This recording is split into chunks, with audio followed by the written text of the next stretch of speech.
Hello बच्चों, कैसे हो आप सब। क्वेश्चन नंबर 13 से कंटिन्यू करते हैं। इसमें लिखा क्या है? 120 80 40 45 डैश 5। ओके। इसमें आपको एक बेसिकली एक सीरीज दी है, इसमें मिसिंग टर्म आपको फाइंड करनी है। मिसिंग टर्म फाइंड करने के लिए आप पहले सीरीज को ध्यान से देखो। देखो, इस सीरीज में मुझे क्या लग रहा है, ये पहले डिक्रीज हो रही है ना, यहाँ तक डिक्रीज हो रही है, फिर अचानक से क्या हो गया, इंक्रीज हो गई। मैं आपको एक लॉजिक बता रहा हूँ इसके पीछे कि आप कैसे इसके आंसर तक पहुंचोगे। तो यहाँ पे आपको ये समझ आना चाहिए कि अगर इसमें कोई कॉन्स्टेंटली टर्म माइनस हो रही होती हर टर्म में, है ना, जैसे इसके बीच में माइनस हो रहा होता है, कितना हो रहा होता है, पहली बात तो कांस्टेंट रहता। ठीक है, इसमें कितना हो गया, -40 हो गया, है ना, यहाँ भी -40 हो गया, बट यहाँ तो +5 हो गया, अचानक से चेंज हो गया है।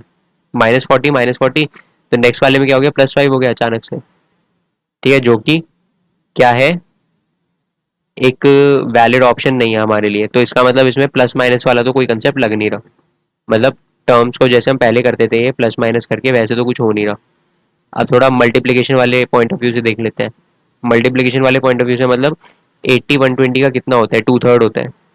120 का टू थर्ड होता है 80, है ना। ऐसे ही 40 80 का क्या होता है, हाफ होता है। 80 का हाफ करोगे तो 40 आएगा। ये लॉजिक इस पे लगा है। 45 का टू थर्ड आना चाहिए, इसका मतलब 15, और ये 30 आना चाहिए, बट 30 तो ऑप्शंस में ही नहीं है। ये डी नन कर लेना। 30 तो ऑप्शंस में ही नहीं है, और फिर 30 का हाफ भी करेंगे आगे तो 5 थोड़ी आता है, 15 आता है, तो ये वाला कंसेप्ट भी नहीं लग रहा। तो बेटा इसमें कंसेप्ट पता है क्या लग रहा है, बहुत सिंपल सा कंसेप्ट लग रहा है इसमें। इसमें क्या है, बेसिकली ये क्वेश्चन दो सीरीज में डिवाइडेड है। हमें इतनी सीरीज स्टडी करनी है, इतनी। इसमें जो ट्रेंड हो रहा होगा, जिसमें जो कंसेप्ट लग रहा होगा, जिस तरह नंबर फॉर्म हो रहा है, वही इसमें लगाना है। इस टाइप से है, ठीक है। तो इसमें क्या लॉजिक बन रहा है भाई, ये जो 120 है, 80 + 40 होता है ना। 120 इक्वल्स 80 + 40। ऐसे ही हमें यहाँ देखना है। जो 45 होगा वो मिसिंग नंबर +5 होगा, तो 5 को इधर भेज देंगे तो मिसिंग नंबर क्या आ जाएगा, 40 आ जाएगा।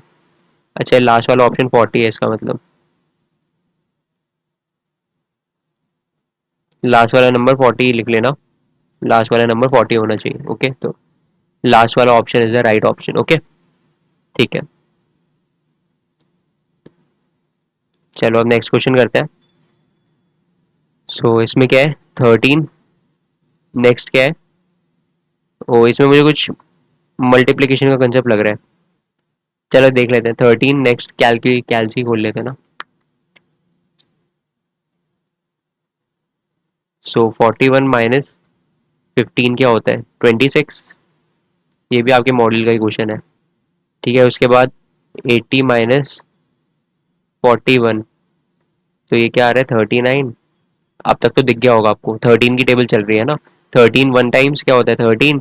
13 टू टाइम्स क्या होता है, 26। 13 three times 39। 13 four times 13 four times क्या होता है, 52। 52।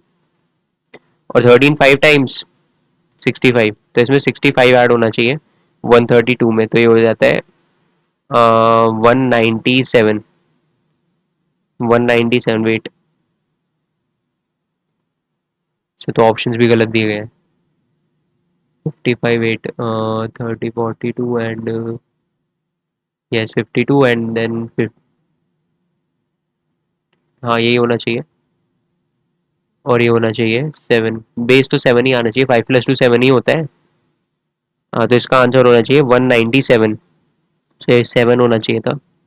इसका आंसर ऑप्शन बी टिक कर लेना। ये मॉड्यूल में है आपके क्वेश्चन ये वाला। ठीक है, आगे चले।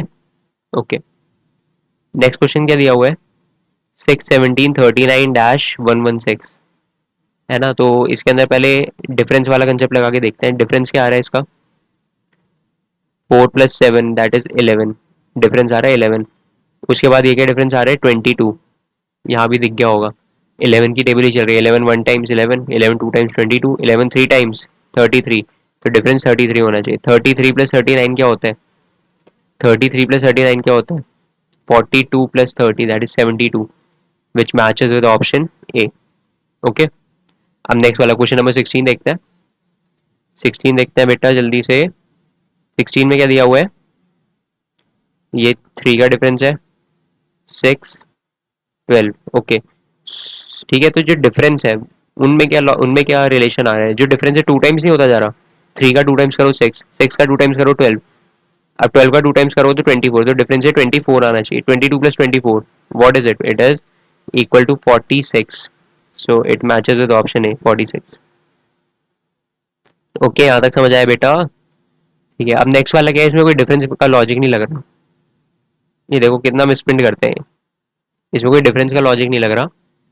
49 होना चाहिए, इसे 49 कर लेना।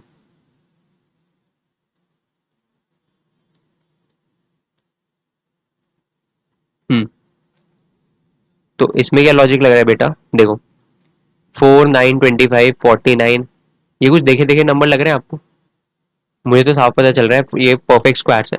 2 का स्क्वायर क्या होता है 4, 3 का स्क्वायर क्या होता है 9, 5 का स्क्वायर क्या होता है 25, 7 का स्क्वायर क्या होता है 49। ठीक है, चलो स्क्वायर तो आ गए, बट उनमें स्क्वायर्स इसमें सिलेक्टेड नंबर्स के लिए हुए हैं। इसमें जैसे 1 का स्क्वायर नहीं लिया हुआ, 2 का स्क्वायर लिया हुआ है, 3 का लिया हुआ है, 4 का नहीं लिया हुआ, 5 का लिया हुआ है, 6 का नहीं लिया हुआ, 7 का लिया हुआ है। तो ऐसा क्यों कर रखा है? ये 4 के साथ और 6 के साथ इतनी पार्शियलिटी क्यों, और आगे भी जितने भी कॉम्पोजिट नंबर्स हैं उनसे इतनी पार्शियलिटी क्यों? क्योंकि ये सीरीज ही क्या है, ये प्राइम नंबर्स के स्क्वायर की है। अब कई बच्चों के जिन्हें प्राइम नंबर नहीं पता और कॉम्पोजिट नंबर नहीं पता। देखो प्राइम नंबर क्या होते हैं? प्राइम नंबर वो होते हैं जो सिर्फ अपनी टेबल में आते हैं और जिनके सिर्फ दो फैक्टर होते हैं, ओनली टू फैक्टर्स। सिर्फ फैक्टर क्या है, आप तो टर्म पे टर्म इंट्रोड्यूस करे जा रहे हो बेटा। अगर आपको फैक्टर भी नहीं पता तो आपका बेसिक बहुत वीक है, बट कोई बात नहीं, वो उससे ज़्यादा मैटर करता नहीं है। पहले अगर आपने नहीं पढ़ा तो आप पढ़ लो। प्राइम नंबर क्या होता है? प्राइम नंबर होता है जिसके दो फैक्टर होते हैं। जैसे मान लो आपका हो गया 2, हो गया 2 के सिर्फ दो फैक्टर है। फैक्टर मतलब जिनकी टेबल में आता है, वो 2 सिर्फ 1 की टेबल में आता है, और या फैक्टर मतलब जिससे डिवाइड होता है, ये भी कह सकते हो। 1 की टेबल में आता है, 2 की टेबल में आता है, इसके अलावा किसी और की टेबल में आता है। ऐसी 3 है, 3 भी एक प्राइम नंबर है। एक तो 1 की टेबल में आता है, 3 की टेबल में आता है, और किसी की टेबल में आता है, किसी और से डिवाइड हो सकता है? नहीं हो सकता। ऐसे ही 4 नहीं है, 5 है। 5 क्या है? 5 आ जाता है सिर्फ 1 की टेबल में और 5 की टेबल में, मतलब 1 और 5 से डिवाइड होता है और किसी से डिवाइड नहीं होता। ऐसे ही आपका 7 है, ये भी 1 से और किससे किससे किससे किससे 7 से। ऐसे ही आपका 11 है, 11 भी एक प्राइम नंबर है। 11 किस में आता है? 1 की और 11 से डिवाइड होता है और किसी से नहीं होता। अब वहीं पे क्या है, कुछ ऐसे नंबर्स भी हैं 4, जो 1 में आते हैं, 2 में आते हैं और 4 में, है ना। 2 से ज़्यादा में आ गए, 3 में आ गए, है ना, 3 नंबर से डिवाइड होते हैं। तो इसका मतलब ये 4 क्या है? कॉम्पोजिट नंबर है। ऐसे ही जो 6 है, 1 में, 2 में, 3 में, और 6 में तो आता ही है। ठीक है, हर नंबर अपनी टेबल में और 1 की टेबल में तो आता ही है। ठीक है, तो ये डेफिनेशन, एटलीस्ट दो फैक्टर तो होते ही हैं हर नंबर के, और जिनके सिर्फ दो फैक्टर होते हैं वो प्राइम नंबर है, जिनके दो से ज्यादा होते हैं वो कॉम्पोजिट नंबर है। तो ये दोनों क्या हो गए? कॉम्पोजिट नंबर्स हो गए। ठीक है, कॉम्पोजिट नंबर मतलब more than two factors. Factors मतलब जिनसे डिवाइड होते हैं, या फिर उनसे उनकी टेबल में आते हैं। ठीक है, तो इसमें क्या है, आपके फर्स्ट 5 प्राइम नंबर्स ही बता दो। 2, 3, 4 होता नहीं, 5, 2, 3, 5 और 7, और उसके बाद 8 नहीं होता, 9 नहीं होता, 10 नहीं होता, 11 होता है। तो क्या होता है? 2, 3, 5, 7 और 11। तो 2 का स्क्वायर क्या है?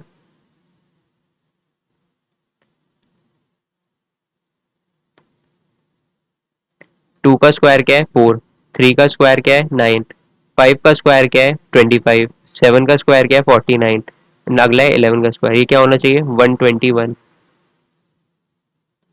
It matches with option B. इससे इजी कुछ हो सकता है बेटा? ठीक है, अब नेक्स्ट देखते हैं। 4, 12, 36 डैश एंड 3, 24, कुछ इसमें लग रहा है आपको, रिलेशन लग रहा है। देखो इनका पहले डिफरेंस देख लेते हैं। डिफरेंस इसका क्या आ रहा है? 8। इसका क्या आ रहा है? 24। हाँ 24 आ रहा है, 8 और 24। ठीक है, अब इन दोनों के बेसिस पे हम क्या बताएं? इनके बेसिस पे हम ये बता सकते हैं कि जो डिफरेंस है वो क्या हो रहा है? डिफरेंस 3 टाइम्स हो रहा है।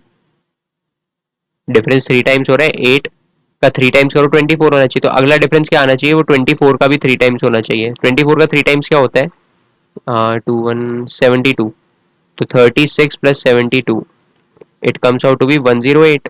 तो 108 आपका मिसिंग टर्म होना चाहिए। अब ये आपका कंप्लीटली आप इसमें सेटिस्फाइड होने नहीं चाहिए, क्यों, क्योंकि आपका एक टर्म बचा है, उसके बाद चेक कर लेते हैं।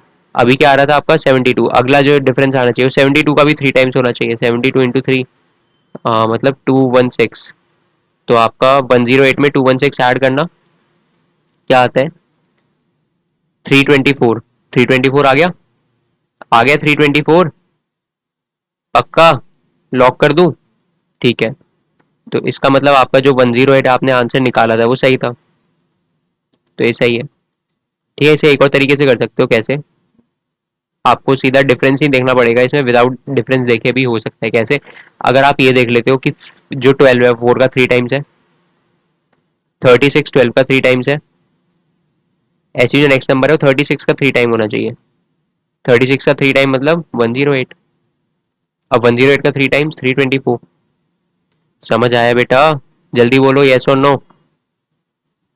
ठीक है, 19 क्वेश्चन का आंसर आप सारे कमेंट बॉक्स में अभी लिखेंगे पॉज करके, नीचे कमेंट बॉक्स में अभी हो जाना चाहिए। ठीक है, आपके पास इसे सॉल्व करने के लिए 20 सेकेंड्स है, कमेंट बॉक्स में अभी जाके लिखो।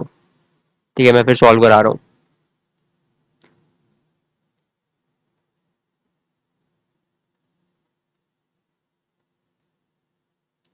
हो गया? आई गेस हो गया होगा। ठीक है, तो कुछ नहीं है, देखो 19 के अंदर दो सीरीज क्या मर्ज करी हुई है। कैसे मर्ज करी हुई है, एक सीरीज तो 1 4 9, ये 16, मतलब स्क्वायर जो होते हैं, पहले 1 का स्क्वायर डाल दिया, देन 2 का स्क्वायर, देन 3 का स्क्वायर, देन 4 का स्क्वायर, है ना, और यहाँ जो टर्म आनी चाहिए उसमें 5 का स्क्वायर होना चाहिए, दैट इज 25। ऐसे ही ये नेक्स्ट वाली जो टर्म्स है 1 8 डैश और 64, ये क्यूब्स का सीरीज डाल दी। 1 का क्यूब 1, 2 का क्यूब, 2 का क्यूब 8, 3 अगला आना चाहिए 3 का क्यूब, ये आना चाहिए 27, उसके बाद ये है 4 का क्यूब 64, तो 27 इज द राइट आंसर। अच्छा, अब नेक्स्ट वाला देखते हैं। नेक्स्ट वाले में भी ज़्यादा कोई है नहीं, ये भी आई गेस 2 टाइम्स ही किया हुआ है। इसमें आप क्या उल्टा चलो। ठीक है, यहाँ यहाँ से जाओगे तो डिक्रीजिंग सीरीज है, क्यों फालतू में इतना करना है। इसमें आप देखो, इन यहाँ पीछे से चलो, और देखो आप ये ध्यान देना, जब भी प्लस माइनस या वो वाला लॉजिक लग रहा होता है, डिफरेंस वाला लॉजिक लग रहा होता है, मतलब टर्म्स जो है उनके बीचों में डिफरेंस आ रहा होता है, तो वो ज़्यादा वेराई नहीं करती। वेराई क्यों नहीं करती, देखो ये वाला देख लो, हम जो कर चुके हैं सॉल्व, ये देखो, इसमें क्या आ रहा था 3 6 12 24, ऐसे डिफरेंस आ रहा था। ये वाला ही देख लो, ये वाला देख लो, इसके अंदर क्या है, डिफरेंस क्या आ रहा था, 11 22 33, उसमें कुछ पैटर्न ऑब्जर्व हो रहा था। तो इसमें नंबर्स कहाँ से कहाँ तक गए, 6 से ज़्यादा 116 तक चले गए, है ना, तो ज़्यादा इंक्रीज नहीं हुए। बट यहीं पे क्या है, देखो 8 से कहाँ तक चला गया, 5760 तक। इसका मतलब ये जो नंबर है डायरेक्टली मल्टीप्लाई हो रहे होंगे किसी नंबर से, तभी इतना प्रोग्रेसिव इंक्रीज है इनके बीच में, इतना ड्रास्टिक इंक्रीज है। अगर सम डिफरेंस होता है उससे ज़्यादा इंक्रीज नहीं आता, बट जो मल्टीप्लाई हो रहा होता है उसमें ज़्यादा इंक्रीज आता है ना। तो इसका मतलब ये 16 और 8 में क्या रिलेशन है, 2 टाइम्स होता है। तो अगला वाला ये भी मेरे हिसाब से 2 टाइम्स होना चाहिए, है ना, मेरे हिसाब से होना चाहिए, बाकी देखते हैं। 2 टाइम्स अगर करते हैं तो क्या आता है, 32 आता है, और 32 किसी ऑप्शन में नहीं है। और उसे आगे भी अगर 2 टाइम्स वाला लॉजिक लगाओगे तब भी आपका आंसर नहीं आना, क्योंकि 32 × 2 क्या होता है, क्या होता है बेटा यार, 32 × 2 64, हाँ 64 होता है, तो 192 आ रहा है, तो इंटू टू वाला लॉजिक तो फेल हो गया। अब क्या करें फिर, इंटू टू करके देख लिया, इंटू थ्री करके देखो एक बार, क्योंकि होना तो मल्टीप्लाई है।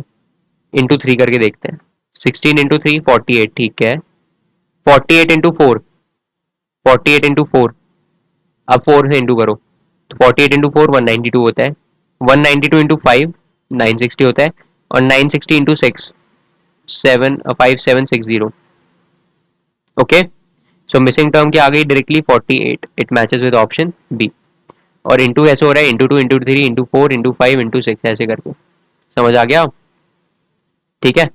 अब कई बच्चे बोलेंगे सर इसे डिफरेंस से नहीं करा सकते, डिफरेंस से भी एक बार ट्राई करके देख सकते हो। अब डिफरेंस से आई गेस नहीं होगा, एक बार ये आपका होमवर्क है, आप एक बार डिफरेंस से भी ट्राई करो। ये वाला क्वेश्चन आप डिफरेंस से ट्राई करो और कमेंट बॉक्स में बताओ ये हो रहा है नहीं हो रहा है। ठीक है, नेक्स्ट वीडियो से 21 से कोप अप करेंगे। Okay, bye.